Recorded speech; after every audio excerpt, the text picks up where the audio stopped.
నమస్తే, welcome to 108 news. ముందుగా headlines. వారణాసిలో నామినేషన్ దాఖలు చేసిన ప్రధాని మోదీ.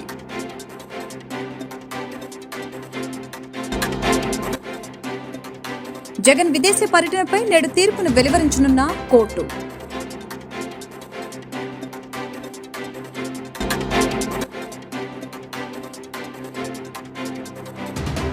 ఎన్డీఏ కూటమికి 24 ఎంపీ సీట్లు. ఎంపీ అభ్యర్థి సీఎం రమేష్ వెల్లడి.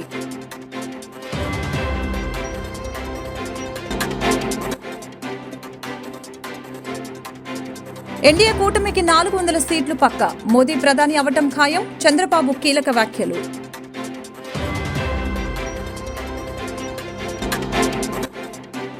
ప్రభుత్వ ఆసుపత్రిలో తెనాలి ఎమ్మెల్యే అన్నాపత్తుని శివకుమార్ ఘటనలో బాధితులైన వి సుధాకర్ ను పరామర్శించిన మాజీ ఎన్నికల కమిషన్ నిమ్మగడ్డ రమేష్. నరేంద్ర మోదీ వారణాసిలో ఇవాళ నామినేషన్ దాఖలు చేశారు. వారణాసి జిల్లా కలెక్టర్ కార్యాలయంలో ఎన్నికల రిటర్నింగ్ అధికారికి మోదీ తన నామినేషన్ పత్రాలను అందజేశారు. ఈ కార్యక్రమంలో బీజేపీ సీనియర్ నాయకులు, ఎన్డీఏ నేతలు హాజరయ్యారు. వారణాసి నుంచి మూడోసారి నామినేషన్ దాఖలు చేశారు. లోక్సభ ఎన్నికల్లో మంగళవారం కీలక ఘట్టం ఆవిష్కృతమైంది. పుష్య నక్షత్రం, గంగా సప్తమి కలిసి వచ్చిన సుముహూర్తాన ప్రధాని మోదీ వారణాసి నుంచి వరుసగా మూడోసారి నామినేషన్ వేశారు. పండితులు నిర్ణయించిన ముహూర్త సమయం ఉదయం 11:40. జిల్లా కలెక్టర్ కార్యాలయం వరకు కాన్వాయ్లో వచ్చిన మోదీ కారు దిగి నడుచుకుంటూ ఒక్కరి లోపలికి వెళ్లారు. అప్పటికే ఆ కార్యాలయంలో యూపీ సీఎం యోగి ఆదిత్యనాథ్ ఉన్నారు. మోడీ పేరును 4 కులాలకు చెందిన సామాన్యులు ప్రతిపాదించారు. వారిలో 2 ఓబీసీలు, 1 దళితుడు ఉన్నారు. ప్రతిపాదకుల్లో మరొకరైన ప్రముఖ జ్యోతిష్యుడు, అయోధ్యలో రామ్ లల్లా విగ్రహ ప్రాణ ప్రతిష్టకు ముహూర్తాన్ని నిర్ణయించిన పండిత్ గణేశ్వర్ శాస్త్రి ఈ పత్రాలపై తొలి సంతకం చేశారు. తన నామినేషన్ పత్రాల్లో పేర్కొన్న వివరాలన్నీ నిజమేనంటూ మోదీ రాజ్యాంగంపై ప్రమాణం చేసి ప్రమాణ పత్రాన్ని చదివి వినిపించారు. ఆపై ఆ పత్రాలను రిటర్నింగ్ అధికారి అయిన జిల్లా కలెక్టర్కు సమర్పించారు. ఏపీ ఎన్నికల నేపథ్యంలో సీఎం జగన్ ఎంతో బిజీగా గడిపారు. ఎన్నికలు ముగియడంతో ఆయన కాస్త విశ్రాంతి తీసుకోవాలని అనుకుంటున్నారు. ఈ క్రమంలో విదేశాలకు వెళ్లేందుకు తనకు అనుమతినివ్వాలని సిబిఐ కోర్టులో ఇటీవల పిటిషన్ దాఖలు చేశారు. ఈ నెల 17 నుంచి జూన్ 1వ తేదీ వరకు యూకే వెళ్లేందుకు అనుమతించాలని పిటిషన్లో కోరారు. తన కుమార్తెలు లండన్ లో ఉంటున్నారని వారి వద్దకు వెళ్లాలని తెలిపారు.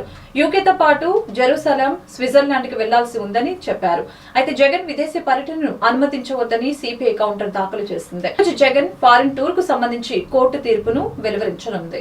ఈ ఎన్నికల్లో 24 ఎంపీ సీట్లను గెలవబోతున్నామని అనకాపల్లి ఎన్డీఏ ఎంపీ అభ్యర్థి సీఎం రమేష్ అన్నారు. సోమవారం సాయంత్రం నాతవరంలో జరిగిన ఎన్నికల పోలింగ్ సరళిని నర్సీపట్నం ఎన్డీఏ అభ్యర్థి చింతకాయ అయ్యన్న పాత్రుడితో కలిసి పరిశీలించారు. అనంతరం మీడియాతో మాట్లాడారు. ప్రజలకు వైఎస్ జగన్ పై వ్యతిరేకత స్పష్టంగా కనిపించిందని తెలిపారు. మోదీ, చంద్రబాబు, పవన్ కలయిక రాష్ట్రానికి బంగారు బాట అవుతుందని తెలియజేశారు. 25 పార్లమెంట్లలో 24 గెలవబోతున్నాం, ఇంక్లూడింగ్ అరకు పార్లమెంట్. అంటే ఈ జగన్మోహన్ రెడ్డి వ్యతిరేకత ఎలా ఉందో చూడండి. అలాగే చంద్రబాబు నాయుడు పైన నమ్మకం, పవన్ కళ్యాణ్ పైన నమ్మకం, నరేంద్ర మోడీ గారి పైన నమ్మకం. వీళ్ళు ముగ్గురు కలయిక ఈ ఆంధ్రప్రదేశ్కు బంగారు బాట అవుతుంది, బంగారు భవిష్యత్తు చేయడం. ప్రతి నాయకుడికి ఎవరైతే 7 నియోజకవర్గాల్లో అనకాపల్లి పార్లమెంట్కి కానీ అసెంబ్లీకి కానీ ఈ 45 రోజులు రాత్రి పగలు అనకుండా ఇంత ఎండలు, ఇంత హీట్ టెంపరేచర్లు కూడా ఎక్కడ చూసినా కూడా బాగా పనిచేశారు. వారికి అందరికీ, కార్యకర్తలకు, నాయకులకి, మిగతా ఎవరైతే కొంతమంది వాలంటీర్లుగా పార్టీకి సంబంధం లేకుండా పనిచేశారో వారికి అందరికీ పేరు పేరున ధన్యవాదాలు. వారు చేసిన మేలును జీవితంలో మర్చిపోమని చెప్పేసి తెలియజేసుకుంటున్నాను. ఇంకా నేను మిగతా కాన్స్టిట్యూన్సీ కూడా వెళ్ళాలి. Thank you. ఏపీలో పల్నాడు జిల్లా ముప్పాల మండలం చాగంటివారిపాలెంలో హైటెన్షన్ వాతావరణం నెలకొంది. నిన్న సత్తెనపల్లి వైసీపీ అభ్యర్థి మంత్రి అంబటి రాంబాబు, టీడీపీ అభ్యర్థి కన్నా లక్ష్మీనారాయణ పోలింగ్ బూత్ వద్ద ఎదురుపడ్డారు. ఈ నేపథ్యంలో ఇరు వర్గాల కార్యకర్తలు ఘర్షణకు దిగారు. పోలీసులు రంగప్రవేశం చేసి పరిస్థితిని అదుపు చేసే ప్రయత్నం చేశారు.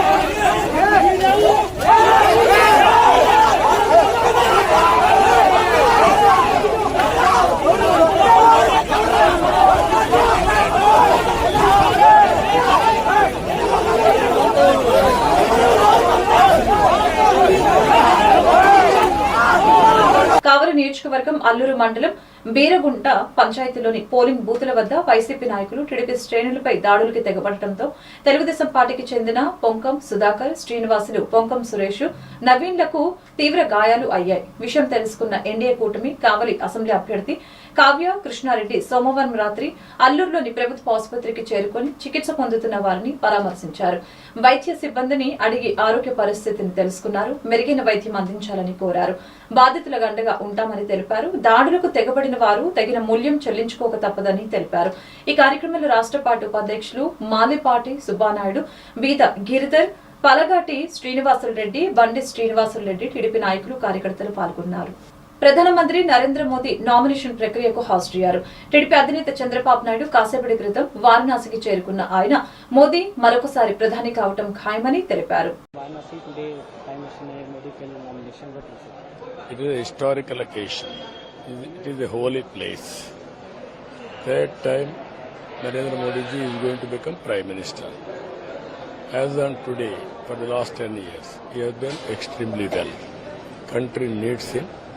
India is going to play global role. He has prepared Vikasit Bharat by 2047. Indians or India are going to play very major role globally. Sir, BJP leader Sushil Modi passed away yesterday. We express our condolence for his death. It is a sad incident, but sometimes destiny. So what about seat, NDA seat? Last No, very clear. NDA is going to get 400 plus. Thank you, sir. రాష్ట్రంలో YCP నాయకుల గొడవలు సృష్టించారని మాజీ మంత్రి కన్నా లక్ష్మీనారాయణ అన్నారు. రాష్ట్రం అంతా scene నిన్ననే అర్థమైపోయి మధ్యాహ్నం నుంచి గొడవలు సృష్టించాలి అనేటువంటి ఒక ప్రధాన ఉద్దేశంతోనే నిన్న సాయంత్రానికే గ్రామాల్లోకి రాళ్లు తోలించి పెట్టుకున్నారు. అర్ధరాత్రి వరకు కూడా నాకు ఇన్ఫర్మేషన్ వచ్చినటువంటి గ్రామాల విషయం పోలీసులతో మాట్లాడి ఆ రాళ్ళు అక్కడి నుంచి తీసేయించడమో, లేకపోతే దాని మీద పట్టాలు కప్పించి వెరువు పెట్టించడమో, లేకపోతే వాటికి చుట్టూ పట్టాలు కట్టించడమో, ఇట్లా రాత్రి అంతా కూడా తెల్లవారుదులు ఇట్లా పలానా గ్రామాల్లో తెచ్చుకున్నారు. దమ్మాలపాడులో అయితే ఎక్కడ దించకుండా ట్రాక్టర్లోనే తెచ్చి పెట్టుకున్నారు. అట్లానే పెట్టుకొని అట్లా నా దృష్టికి వచ్చినటువంటి గ్రామాల పేర్లన్నీ కూడా నేను రాత్రి ఎప్పటికప్పుడు పోలీసుల దృష్టికి తీసుకొని చేశాను. మధ్యాహ్నం నుంచి పూర్తిగా సీన్ అర్థమైపోయి సత్తెనపల్లి నియోజకవర్గంలో చాగంటివారిపాలెం, లంకెలకూరపాడు, దేశవరం, చీమలమర్రి, రూపనిగుంట ఈ గ్రామాల్లో పూర్తిగా రిగ్గింగ్ చేశారు.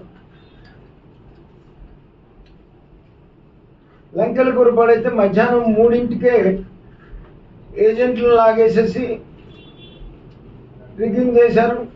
చాగంటివారిపాలెంలోనైతేనేమో రాళ్ళేసి మంత్రి స్వయంగా వెళ్ళి బూత్లో కూర్చొని బూత్ క్యాప్చర్ చేసి రిగ్గింగ్ చేశాడు. ఈ రకంగా అంటే 5:30కి వెళ్ళి ఆయన బూత్ క్యాప్చర్ చేసి రిగ్గింగ్ చేసి ఎన్ని ఓట్లు చేసుకోవాలని వెళ్ళాడో నాకైతే అర్థం కావట్లేదు. మరి ఎంత తెలివితేటలు ఉన్నాయో అనేటువంటి పరిస్థితి కూడా. ఈ రకంగా గొడవలు సృష్టించాలనేటువంటి ప్రయత్నం ఓటమి భయంతో చేశారు. ఖచ్చితంగా ఈ రాష్ట్రంలో యువజన శ్రామిక రైతు కాంగ్రెస్ పార్టీ జగన్మోహన్ రెడ్డి జైలుకి వెళ్ళటం ఖాయం. గత 5 సంవత్సరాలుగా బెయిల్ మీద ఉన్నటువంటి ముద్దాయి ఒక్క వాయిదా కూడా జైలుకి కోర్టుకు వెళ్లకుండా గడుపుకుంటూ వచ్చాడు. ఎవరికన్నా సాధ్యం అవుతుందా?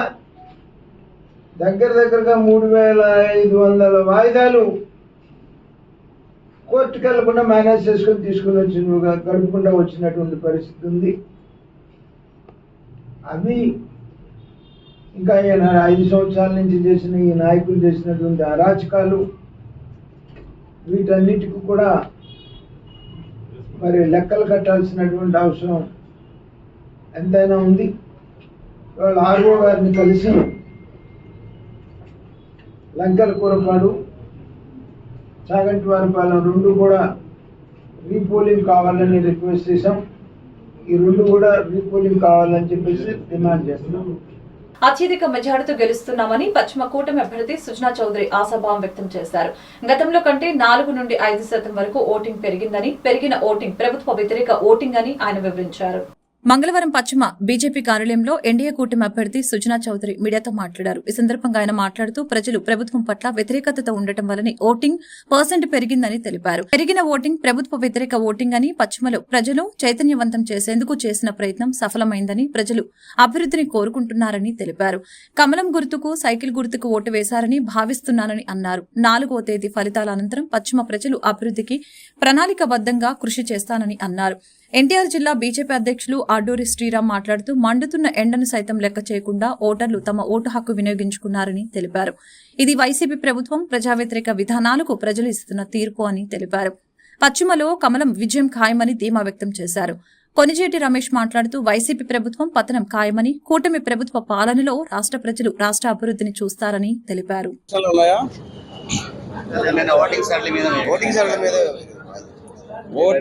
ఓటింగ్ సర్లు నిజంగా అయితే పశ్చిమ నియోజకవర్గంలో నేను 75% అవుతాను అనుకున్నా. ఒక 6-7% తక్కువ వచ్చింది. ఆ విషయం మేబీ ఎండమూలాలు కానీ ఇంకోటి కానీ కొంతమంది దుష్ట శక్తులు కొంతమందిని ఆపారేమో నా డౌట్. లేకపోతే 75 రావాల్సింది.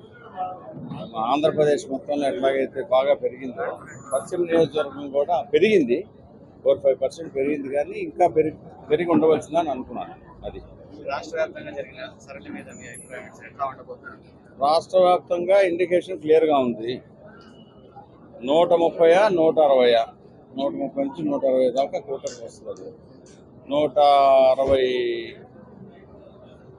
వస్తే అపోజిషన్ స్టాటస్ కూడా ఉండదు. అదే అందరూ కోరుకుంటున్నారు ప్రజలు చాలా మంది. సత్తుల గారు విజయసాయి రెడ్డి గారు ప్రజలు మాకే ఓటేశారు, జగన్ ఇచ్చిన పథకాలు సంక్షేమాలకే ఓటేశారని చెప్పంటున్నారు. చేశారు. డెఫినెట్గా ప్రజలు వాళ్ళకి ఓటు వేయలేదని ఎవరు అంటున్నారు? శాతం ఎంత వేశారు ఇంపార్టెంట్. అక్కడ సంక్షేమ కార్యక్రమాలు తీసుకున్న వాళ్ళకి 30% ఓట్లు పడితే మొదటి 20% వాళ్ళని నచ్చి చేసి వాళ్ళ గురించి ఆలోచించేసే వాళ్ళు ఉంటారు. డెఫినెట్గా డైరెక్ట్గా కొంతమంది వాళ్ళు ఎవరెవరినైతే మోసపూరితంగా డబ్బులు ఇస్తూ ఇంతకాలం మేనేజ్ చేశారో వాళ్ళకి వచ్చే 30% డెఫినెట్గా వాళ్ళు ఉంటారు. ప్రజలు లేకుండా ఉండరు, వేసే ఉంటారు. మిగిలిన 55% పోలింగ్ కూర్చుంటారు.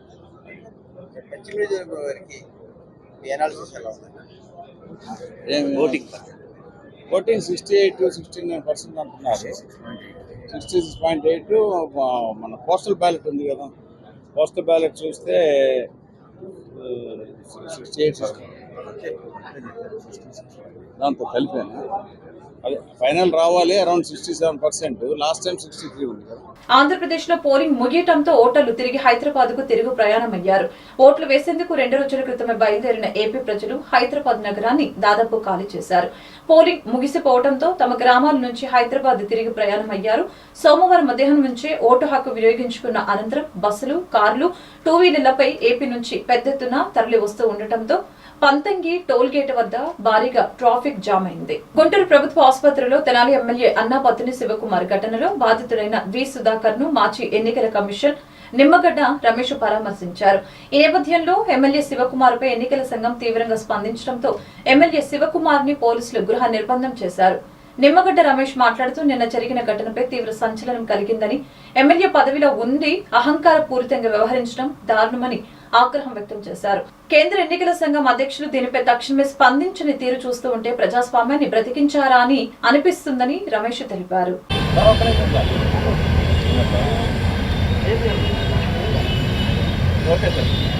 నిన్న తెనాలిలో ఎన్నికల సందర్భంగా జరిగిన సంఘటన ఏదైతే ఉంటుందో రాష్ట్ర వ్యాప్తంగా తీవ్రమైన అలజడిని, దిగ్భ్రాంతిని గురి చేసింది. గొట్టుముక్కల సుధాకర్ గారు కూడా ఎన్నికల్లో ఓటు వేయాలి అనే ఒక నిబద్ధతతో, దృఢ సంకల్పంతో ఎక్కడో ఉన్నవారు స్వగ్రామం అయిన వేలాదిగా మంది వచ్చారు ఆంధ్రప్రదేశ్. వచ్చిన వారిలో వారు కూడా ఒకరు. తెనాల్లో తన ఓటు హక్కు వినియోగించుకున్న సందర్భంగా ఆదర్శవంతంగా వ్యవహరించారు ఆయన. క్యూ లైన్లో ఉండే వృద్ధులకి వాళ్ళకి అందుబాటులో ఉన్నారు, వాళ్ళకి సహాయం చేశారు, వాళ్ళకి తోడ్పాటుగా ఉన్నాడు. అట్లాంటి వ్యక్తి మీద దురుసుగా స్థానికంగా ఉండే శాసనసభ్యులు ప్రవర్తించడం, ఆయన మీద చేయి చేసుకోవడం చాలా దుస్సంఘటన. అందరూ సిగ్గుతో తల ఉంచుకోవాల్సిన విషయం. ప్రజాప్రతినిధులు అనే వారికి సామాజిక అవగాహన ఉండాలి. ముఖ్యంగా ఎన్నికలు జరుగుతున్న తరుణంలో ఓటర్ల పక్కన విజ్ఞతతో విచక్షణతో వ్యవహరించాలి. ఎప్పుడు కూడా అలాగే వ్యవహరించాలి. పౌరుల్ని ఆదరించాలి, పౌరుల మన్ననలు ఆ రకంగా వీరు పొందాలి. కానీ అహంకారపూరితంగా దౌర్జన్యపూరితంగా ప్రవర్తించడం తప్పుడు సంకేతాలు ఇస్తుంది. ఇది రాష్ట్ర వ్యాప్తంగా కూడా కాదు, దేశవ్యాప్తంగా కూడా ఈ ఐటెం అయింది. దీంట్లో గొట్టుముక్కల సుధాకర్ గారికి వ్యక్తిగతంగా ఆయన గాయపడి ప్రభుత్వ ఆసుపత్రిలో మెరుగైన చికిత్స కోసం ఇక్కడికి వచ్చినప్పటికీ కూడా ఇది రాష్ట్ర వ్యాప్తంగా కనువిప్పు కల్పించింది అందరికీ. ఆయన నిబద్ధత, ఆయన వ్యవహరించిన తీరు చాలా ప్రశంసాయుతంగా ఉంది.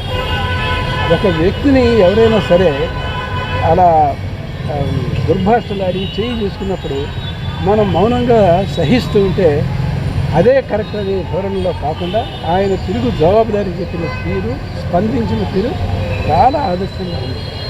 సమాజం ఎటుపోతుందనే విషయం కూడా మనం కూడా ఆలోచించుకోవాలి. ఇప్పటికైనా ప్రజాప్రతినిధులు వాళ్ళు హింసాయుతంగా లేకుండా స్వేచ్ఛగా ఎన్నికలు జరపడానికి కట్టుబడి కొన్నట్లయితే ఆంధ్రప్రదేశ్లో జరిగిన దుస్సంఘటనలు, ముఖ్యంగా నరసరావుపేట, గురజాల, ఇంకా రాయలసీమల ప్రాంతంలో జరిగిన దుస్సంఘటనలు అవకాశమే లేదు.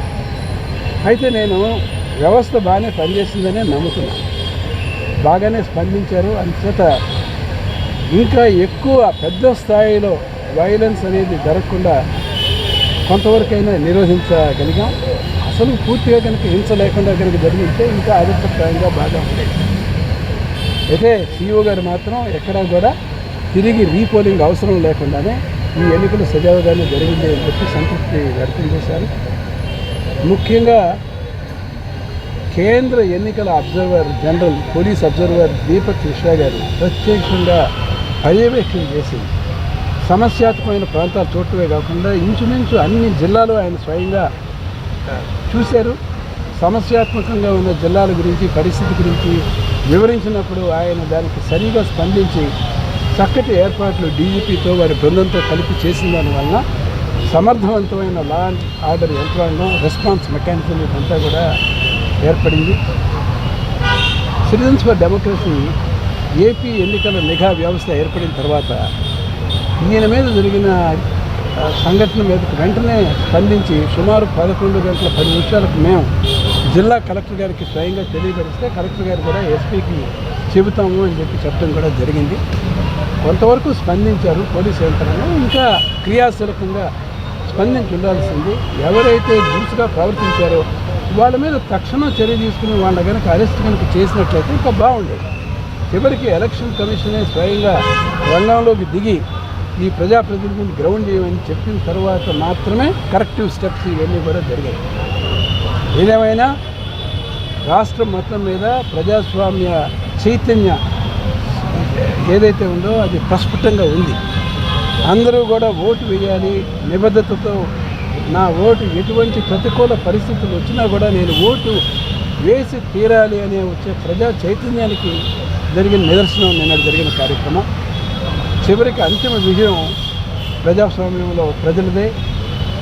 హింసకి తావు లేదు, వివక్షకి తావు లేదు. గొట్టుముక్కల సుధాకర్ గారి వృత్తాంతమే ఇది తార్కాణం అని చెప్తూ మీ అందరికీ కృతజ్ఞతలు చెప్తూ సెలవు తీసుకుంటున్నాను. నిన్న తెనాల్లో జరిగినటువంటి సంఘటన ఓటర్లలో, ప్రజల్లో వస్తున్నటువంటి చైతన్యానికి ఒక ప్రతీక. మేము ప్రజాప్రతినిధులుగా ఉంటూ మేము ఎటువంటి చర్యలు తీసుకున్నా మాకు అడ్డం లేదు అన్నటువంటి ఒంటెద్దు పోకడలు పోతున్నటువంటి ప్రజాప్రతినిధులకి చెంపపెట్టు లాంటి చర్య నిన్న. ఈ సందర్భంగా సుధాకర్ గారికి పూర్తిగా అండగా ఉంటామని చెప్పి సిటిజన్స్ ఫర్ డెమోక్రసీ తరఫున, అలాగే ఆల్ ఇండియా ప్రోగ్రెసివ్ ఫోరం తరఫున మీ పత్రికా ముఖంగా తెలియజేస్తున్నాం. వారికి ఎటువంటి సహాయ సహకారాలు కావాలన్నా వారికి కానీ వారి కుటుంబ సభ్యులకు కానీ పూర్తిగా అండగా ఉంటామని చెప్పి సందర్భంగా తెలియజేస్తా ఉన్నాం. పశ్చిమ గోదావరి జిల్లా తాడేపల్లిగూడెంలో సుమారు 7 కాసుల బంగారం ఆభరణాలు మాయమయ్యాయి. పెద్ద తాడేపల్లి ఎలక్ట్రికల్ సబ్ స్టేషన్ దగ్గరలో చైతన్య గోదావరి గ్రామీణ బ్యాంకు నందు చివరి గల బిల్డింగ్ లో చోరీ జరిగింది. తమ్మిశెట్టి మణికుమార్ కుటుంబంతో సహా 5 రోజుల క్రితం ఊరు వెళ్లారు. తిరిగి ఇంటికి వచ్చి చూడగా ఇంట్లో చోరీ జరిగినట్లు ఇంటి యజమాని గుర్తించారు. బాధితులు పోలీసులకు ఫిర్యాదు చేశారు.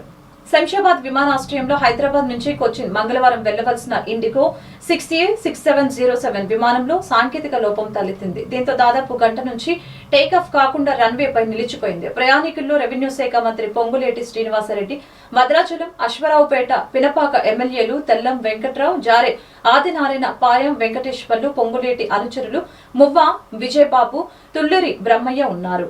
జిల్లాలోని విజయవాడ పార్లమెంట్ 7 అసెంబ్లీ నియోజకవర్గాల ఈవీఎంలను అధికారులు స్ట్రాంగ్ రూమ్ లోకి తరలించారు. పోలింగ్ ప్రశాంతంగా ముగిసేలా ప్రజలు సహకరించారని తెలిపారు. జూన్ 4న కౌంటింగ్ కు ఎటువంటి ఇబ్బంది లేకుండా అన్ని రకాల చర్యలు తీసుకుంటున్నామని కలెక్టర్ ఢిల్లీరావు తెలిపారు. నోవా నిమ్రా కాలేజీలో ఉన్న స్ట్రాంగ్ రూమ్లను కలెక్టర్ ఢిల్లీరావు మంగళవారం పరిశీలించారు. అనంతరం కలెక్టర్ మీడియాతో మాట్లాడారు.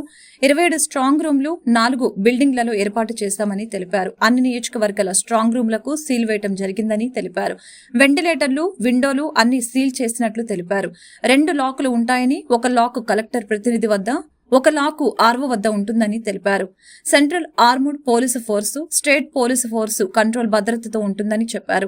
ప్రతిరోజు 2 ఎంఆర్ఓలు, రిటర్నింగ్ అధికారులు పర్యవేక్షిస్తారని అన్నారు. అన్ని రకాల ఫైర్ సేఫ్టీ జాగ్రత్తలు తీసుకున్నామని తెలిపారు. పోలింగ్ 80.11% వరకు జరిగిందని అంచనా వేశామని అన్నారు. జగ్గేపేటలో 90% దగ్గరలో పోలింగ్ జరిగినట్లు తెలిసిందే. పోలింగ్ ప్రశాంతంగా ముగిసేలా ప్రజలు సహకరించారని అన్నారు. జూన్ 4న కౌంటింగ్ కు ఎటువంటి ఇబ్బంది లేకుండా అన్ని రకాల చర్యలు తీసుకుంటామని కలెక్టర్ ఢిల్లీరావు తెలిపారు.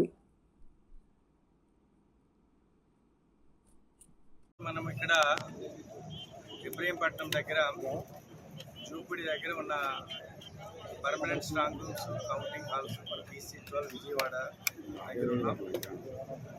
Noah campus and Nimra campus, ఈ 2 క్యాంపస్లు కలిసి మొత్తం 7 సెగ్మెంట్స్కి సంబంధించిన 7 కాన్స్టిట్యూన్సీకి సంబంధించిన స్ట్రాంగ్ రూమ్స్ మొత్తం 27 స్ట్రాంగ్ రూమ్స్ అండ్ 4 బిల్డింగ్స్, 2 క్యాంపస్ల కింద అనేటువంటి ఉంది. అంతా కూడా పేరుకి 3 క్యాంపస్లు, కానీ అంతా కూడా ఒకే 1 కిలోమీటర్ రేడియస్లోనే అనేటువంటి 4 నియోజకవర్గాలకు సంబంధించిన ఈవీఎంస్, వీవీప్యాట్స్ సీలింగ్ ప్రక్రియ పూర్తయింది. విజయవాడకి సంబంధించిన central, Vijayawada west, Vijayawada east, Mylavaram ఈ 4 కూడా సీలింగ్ ప్రక్రియ అబ్జర్వర్ సంవత్సరంలో మరియు క్యాండిడేట్ సంవత్సరంలో కంప్లీట్ చేసుకున్నాం. మిగిలిన 3 అంటే వాటి యొక్క రిసెప్షన్ తిరువూరులోన, జగ్గంపేటలోన, నందిగామలో జరిగింది. కాబట్టి ఆ రిసెప్షన్ అయిపోయాక ఆ మెటీరియల్ అంతా కూడా వాళ్ళు క్లోజ్డ్ వ్యాన్లో విత్ సెక్యూరిటీతో ఇప్పుడు ఇక్కడికి వస్తున్నారు. ఒక 1 అవర్లో ఇక్కడికి రావడం జరుగుతుంది. ఆ వచ్చిన తర్వాత ప్రాపర్గా మళ్ళీ స్ట్రాంగ్ రూమ్స్లో వాటిని ప్లేస్ చేసి బై 1:30 ఆ టైంలో అనేటువంటి మిగిలిన 3 కూడా అనేటువంటి సీలింగ్ ప్రక్రియ అబ్జర్వర్ సంవత్సరంలో అనేటువంటి చేయడం జరుగుతుంది. క్యాండిడేట్స్ కూడా ఆ విధంగా కన్వే చేసుకుంటాం. సో ఇక్కడ మేము సీల్ వేయడంతో పాటుగా క్యాండిడేట్స్ ఎవరైనా వస్తే క్యాండిడేట్స్ కూడా వాళ్ళ యొక్క సీల్ అనేటువంటి దానిపైన వేసుకోవచ్చు. కొంతమంది క్యాండిడేట్స్ చేసుకుంటున్నారు. ఏదైతే ఈసీఐ చెప్పినటువంటి ఇన్స్ట్రక్షన్స్ ప్రకారంగా పూర్తిగా వెంటిలేటర్స్ కానీ, విండోస్ కానీ అన్నీ కూడా ప్రాపర్గా అనేటువంటి సీల్ చేశాము. సింగిల్ డోర్ ఉండేటట్టుగా, డబల్ లాక్స్ ఉండేటట్టుగా చూసుకున్నాం. సో ఒక లాక్ అనేది కలెక్టర్ రిప్రజెంటేటివ్ దగ్గర ఉంటుంది, ఇంకొక లాక్ ఆర్ఓ దగ్గర అనేటువంటి ఉంటుంది. సో దానికి సీసీటీవీ అనేటువంటిది మొత్తం బిల్డింగ్ మొత్తానికి సీసీటీవీస్ అన్నీ కూడా చూడడానికి ఒక మానిటర్ అనేటువంటిది పెట్టుకున్నాము, కంట్రోల్. సో ఆ క్యాండిడేట్స్ ఎవరైనా ఒకవేళ రావాలనుకున్నట్టే కూడా అక్కడికి వచ్చి ప్రతిరోజు కూడా ఆ మానిటర్లో ప్రాసెస్ అంతా కూడా ఎలా ఉంది ఏంటి అనేటువంటి ఉదయం నుండి గత 2-3 రోజుల నుండి ఏమైనా ఒకవేళ అక్కడ జరిగిన యాక్టివిటీస్ని కూడా రికార్డెడ్గా చూడాలని కూడా చూస్తున్నాం. ఇబ్రహీంపట్నంలోని Nimra Nova engineering medical college వద్ద పోలీసులు భారీగా భద్రత ఏర్పాట్లు చేశారు. ఏపీలో పోలింగ్ పూర్తయిన నేపథ్యంలో ఈవీఎంలు మైలవరం నియోజకవర్గంలోని ఇబ్రహీంపట్నం నిమ్రా కాలేజీ స్ట్రాంగ్ రూమ్లకు అధికారులు తరలించారు. ఇబ్రహీంపట్నం నోవా కాలేజీలో స్ట్రాంగ్ రూమ్ లో ఈవీఎంలను అభ్యర్థులకి చూపించిన అనంతరం అభ్యర్థుల సమక్షంలో స్ట్రాంగ్ రూమ్లకు మీనా సబర్వాల్ సీల్ వేశారు.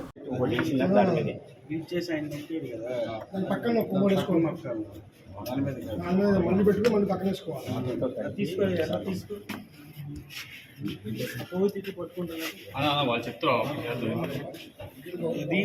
అదే వాళ్ళు పట్టుకుంటారు పాడైపోతుంది కదా. ఒకటి నిమిషం వాళ్ళే కాల్చి పెడతారు.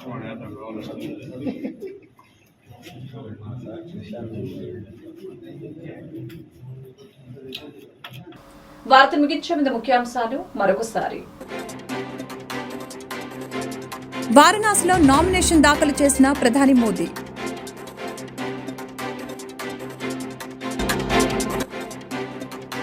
జగన్ విదేశీ పర్యటనపై నేడు తీర్పును వెలువరించనున్న కోర్టు.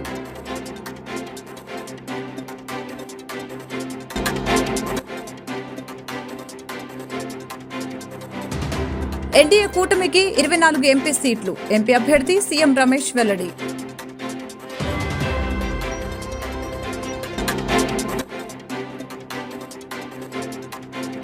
ఎన్డీఏ కూటమికి 400 సీట్లు పక్కా. మోదీ ప్రధాని అవటం ఖాయం. చంద్రబాబు కీలక వ్యాఖ్యలు.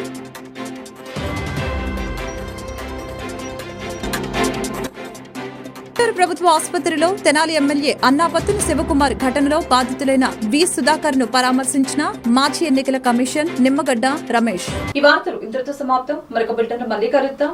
నమస్కారం.